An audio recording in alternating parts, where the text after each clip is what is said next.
خسته نباشید خدمت بینندگان محترم کانال فاطمه اورجینال و همچنین دوستان جدیدی که تازه به جمع ما پیوستند.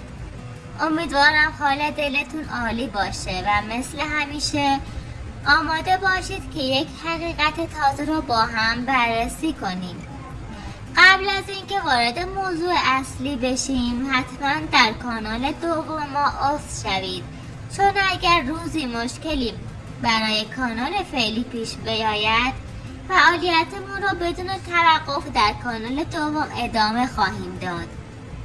در کانال دوم علاوه بر افشاگری ها بخش‌هایی از زندگی روزمره رو با شما عزیزان به اشتراک میذاریم تا ارتباطمون نزدیکتر و واقعی‌تر باشه.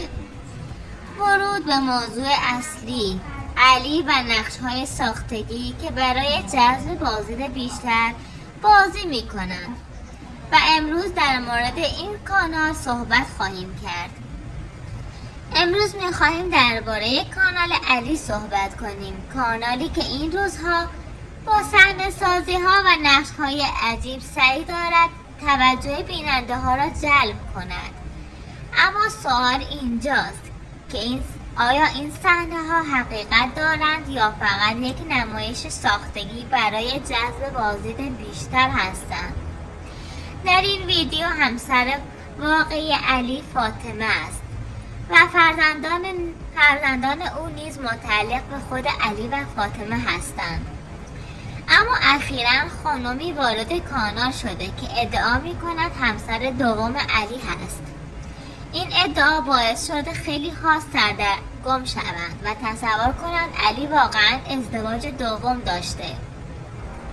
اما حقیقت چیز دیگری است. خانمی که در نقش همسر دوم ظاهر شده مهسا نام دارد و مهسا در واقع خواهر علی می باشد.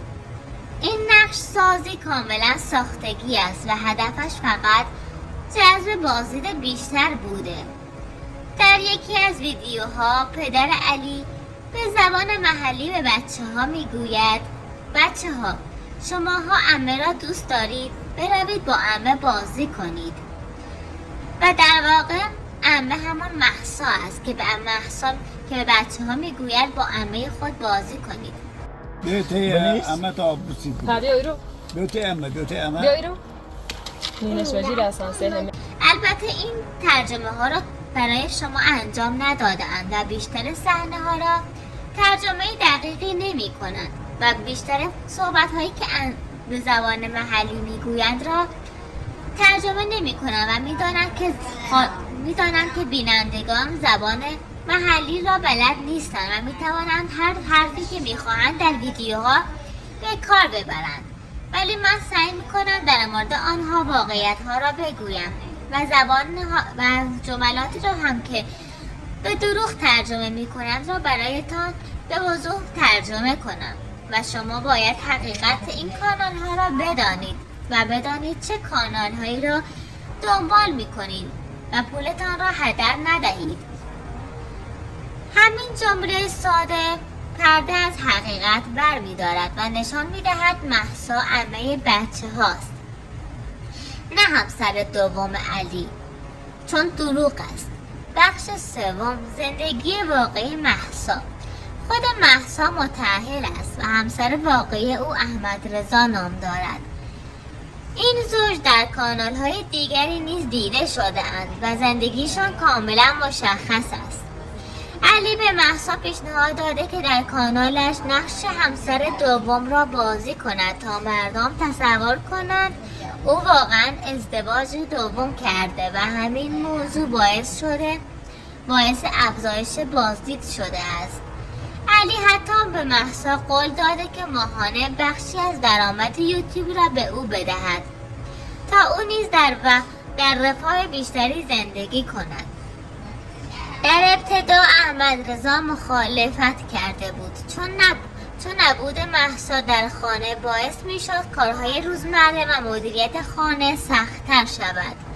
اما در نهایت احمد رضا مادرش را به خانه آورد تا چند روز کارهای خانه را انجام دهد و مهسا تا بتواند در کانال علی نقش خود را به درستی اجرا کند. مهسا هم با خوشحالی قبول کرد چون این نقش برای او درآمد و دیده شدن بیشتری داشت. بخش چهارم، چادرهای ساختگی و واقعیت محل زندگی علی. در ویدیوها چادرهایی دیده می شود که ادعا می کنند محل زندگی علی و مهسا است، اما این هم یک صحنه سازی است. خانه های اصلی علی و مهسا در شهر لردگان قرار دارد. چادرهایی که در ویدیو می بینید فقط برای فیلم برداری و نقش پردازی است و رسیدگی به زمین های کشاورزی که در همان اطراف وجود دارد، زیرا آن زمین ها متعلق به علی و پدرش هستند. این چادرها محل زندگی دائمی نیستند، بلکه فقط یک لوکیشن فیلم برداری هستند تا بیننده تصور کند زندگیشان ساده، روستایی و محروم است و همین موضوع باعث جذب احساسات و بازدید بیشتر می شود. هدف اصلی این نقش ها، تمام این نقش ها از همسر دوم گرفته تا زندگی در چادر یک هدف مشترک دارد: جذب بازدید، افزایش درآمد و ساختن داستان‌های احساسی برای سرگرم کردن بیننده ها. این خانواده با طراحی نقش‌های دروغین سعی می‌کنند بیشتر بیننده ها را درگیر کنند و آنها را وادار کنند که این داستان ها را دنبال کنند. اما حقیقت همیشه روشن‌تر از چیزی است که در ویدیوها نشان داده می شود. این روزها اگر کمی در یوتیوب بچرخید متوجه میشید که خیلی از کانال ها دارن نقش های تکراری بازی می کنند. همسر دوم، درگیری های خانوادگی، قهرهای ساختگی، ازدواج های ناگهانی. این نقش ها دقیقاً برای این ساخته می شود که بیننده کنجکاو شود و کانال را سابسکرایب کند تا بیننده در پایان ببیند چه اتفاقی می افتد.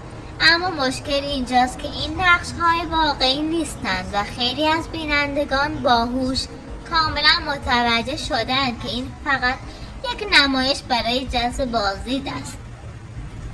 نقش همسر دوم تبدیل شده به یک ترفند کلیشه‌ای، احساسات بیننده را تحریک می کند، کنجکاوی ایجاد می کند، باعث می شود مردم دنبال کننده این داستان ها شوند تا ببینند آخر داستان چه اتفاقی می افتد و چه می شود. اما این نقش وقتی زیاد استفاده شود اعتبار کانال را پایین می آورد و بیننده حس می کند با او بازی شده. در کانال علی هم همین اتفاق افتاده است.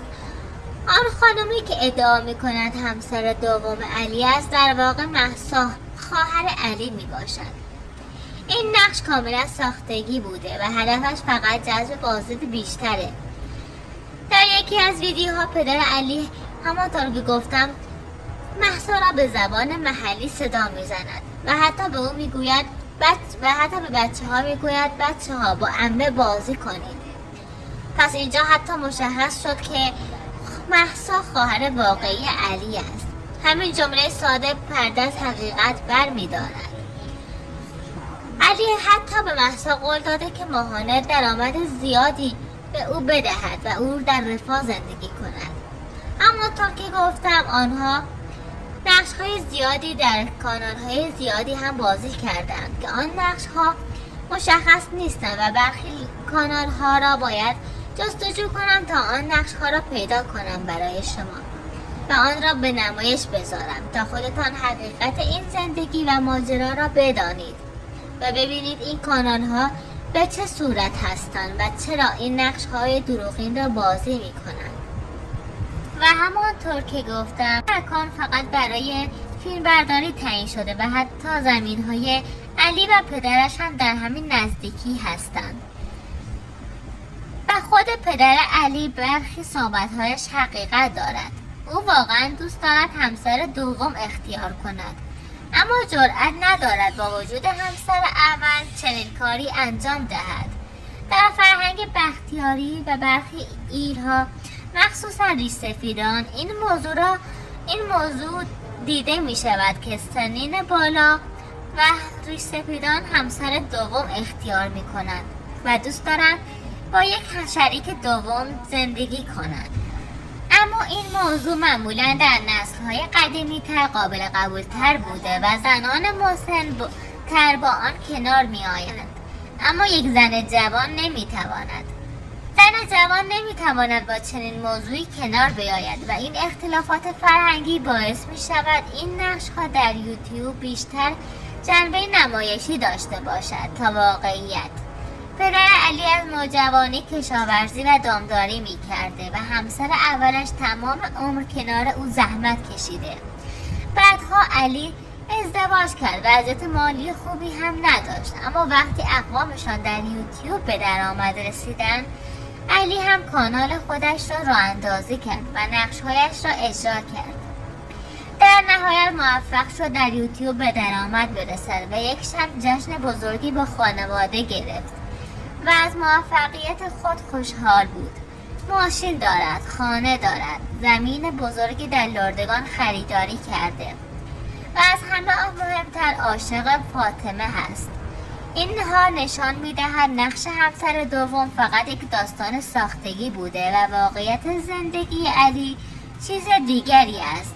دوستان عزیز، هدف ما در این کانال این است که حقیقت را روشن کنیم و اجازه ندهیم افراد با نقش‌های ساختگی احساسات مردم را بازی دهند.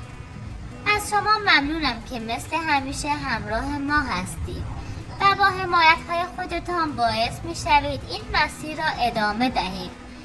اگر این ویدیو برایتان مفید بوده حتما در کانال دوم عضو شوید تا هیچ وقت ارتباطمان قطع نشود. من تلاش میکنم همیشه ترجمه درستی تحویل دهم و تحلیل دقیق و روایت منصفانه ارائه دهم. مواظب خودتون باشید و تا دیدار بعدی، خدا نگهدار.